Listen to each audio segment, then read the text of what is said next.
Hej Sverige. Vi er 2 drenge. Jeg er den ene. Og jeg er den anden. Der plejer også rigtig at være en pige, men hun er der desværre ikke i dag. Hun hedder Emma. Det gør hun, ja. Vi har et projekt, hvor vi skal over til Sverige og lære en masse om. Fordi mig, Laurits, Og jeg er Anton. Og den tredje. Hun ja, hedder hun hedder Emma. Vi ved ikke så meget om Sverige. Og det er derfor, vi har lavet de her 10 undrespørgsmål. Hej Sverige. Det er Anton her. Nummer dreng 1. Hvad laver I svenskere i fritiden? Altså, hvor tager I... ja, eller hvad laver I i fritiden? Dyrker I sport, eller hvad sådan noget? Og toren, hvilken sport af svenskere er jeres yndlings? Jeg går for eksempel til fodbold 5 gange om ugen, så jeg er en rigtig fodbolddreng. Og jeg elsker at lave parkour, som I nok har hørt om, fordi jeg mener også, at jeres svenskere, I dyrker den rigtig meget derovre, hvor I kommer fra, på den anden side af havet. Og det er en god sport, og ja, vi dyrker det, og det er vi begge to glade for. Han er fodbold, jeg er idrætsdreng, kan man kalde det. Det er fedt. Og rødhår. Ja, jeg er rødhår også, så det er nok det. Og hvor tager I hen i fritiden?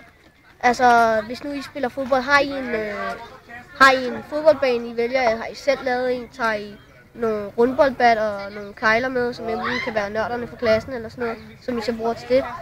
Eller hvad gør I? Ja, tager I ned på stranden og hygger jer om vinteren, leger snibboldskamp og alt sådan noget? Og 4. Er I gode til... eller, jeg mener, er der god mulighed for at dyrke sport i de terrænger, I har? Altså, har I for eksempel gode parkourterrænger? Har I gode fodboldsteder? Og har I mulighed for at lave sport, som I vil? Kender I nogle danske byer? Det er måske ikke lige det fedeste spørgsmål, og det er heller ikke rigtig nødvendigt, men det er da, hvis man skal bruge tiden på. Jeg vil gerne vide, om svenskerne overhovedet kender Danmark. Så, fordi vi ved jo så godt, hvad jeres... Ja. Hvornår væk også, kan man? I Sverige, ikke? Og I har jo... Det var lige 9. klasse sammen der, fordi de skal med ballonerne der. Det er hyggeligt nok. Og ja, vi vil da godt vide, om I kender nogle danske byer. Og så 6'eren, synes I, at I har noget at lave i fritiden? Altså, er I sådan nogle totale dotes, der bare, hvis de ikke får lov til at få deres tv og deres computer, hvor de ikke kan sidde på, ja, hvad de nu sidder på, så er I totalt på røven og ikke noget at lave. Og 7'eren, og synes I også, at Danmark bare er lidt bedre end Sverige? Det må I godt sige. Eller, vi ved godt jeres svar, men godt høre det alligevel.